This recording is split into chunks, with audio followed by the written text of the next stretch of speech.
two bodies have a kinetic energy ratio 4:1 are moving with equal linear momentums. The ratio of their masses is.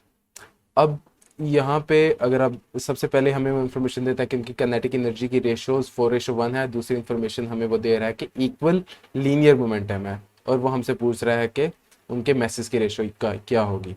अब अगर आप देखो यहाँ पे तो लीनियर मोमेंटम इससे अगले चैप्टर में डिस्कस हुआ था, लेकिन एमसीक्यू बेस्ड प्रोग्राम्स में और आपके बोर्ड एग्जाम में एक डिफरेंस ये होता है कि आपके बोर्ड एग्जाम एक चैप्टर पे बाउंड होता है कि वो सिर्फ उसी चैप्टर में से पूछ सकता है, लेकिन एंट्री टेस्ट में या एमसीक्यू बेस्ड प्रोग्राम्स में ऐसा नहीं है। वो एक चैप्टर में रहते हुए किसी और चैप्टर का कंपोनेंट ऐड करके एक एमसीक्यू बना सकता है, और जिसकी एग्जांपल ये एमसीक्यू है कि यहाँ पे लीनियर मोमेंटम जो कि अगले चैप्टर से था उसको भी यहाँ पे डिस्कस किया गया।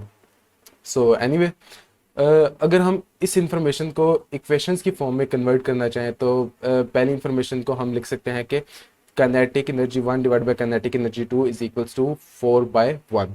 दूसरी इंफॉर्मेशन को हम कर सकते हैं कि m1v1 is equals to m2v2, और हमने फाइंड आउट क्या करना है, m1 डिवाइडेड बाय m2।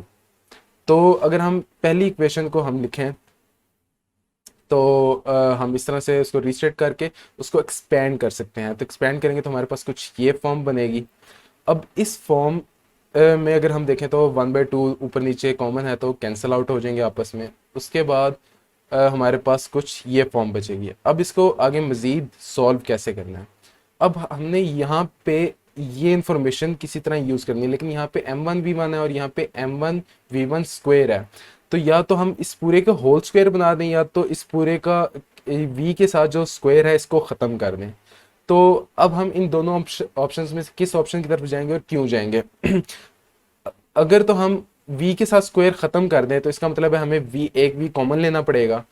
तो ये ऊपर नीचे m1v1 और नीचे m2v2 हो जाएगा, और जो कि इसकी वजह से कैंसिल आउट हो जाएगा, और हमारे पास v's की रेशो बच जाएंगी।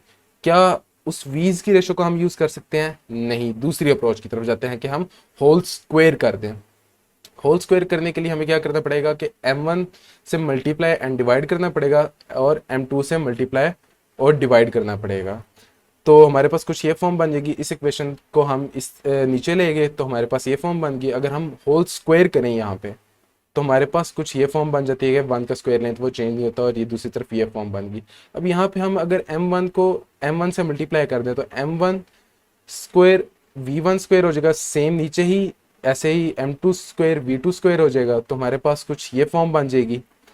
अब यहाँ पे ये और ये चीज़ सेम है, आपको नज़र आ रही है, तो यहाँ पे हम इसको 1 से रिप्लेस कर देंगे, और कोई भी चीज़ 1 से मल्टीप्लाई हो तो वो चेंज नहीं होती। तो हमारे पास क्या बचा, m2 divided by m1 equals to 4/1।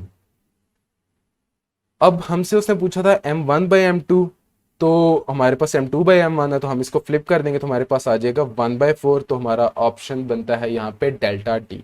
अब कुछ बच्चे यहाँ पे वही जैसे मैंने कहा कि यहाँ पे दो केसेस हो सकते हैं कि हम होल स्क्वायर करें या तो v के साथ वाला स्क्वायर ख़त्म कर दें।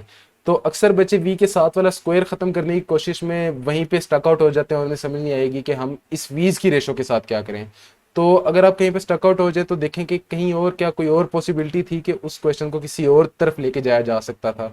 तो इस क्वेश्चन में इस तरह के दो ऑप्शन थे जहाँ पे स्टूडेंट जाके कंफ्यूज हो सकते हैं। तो यहाँ पे ऑप्शन डेल्टा हमारे पास ठीक है।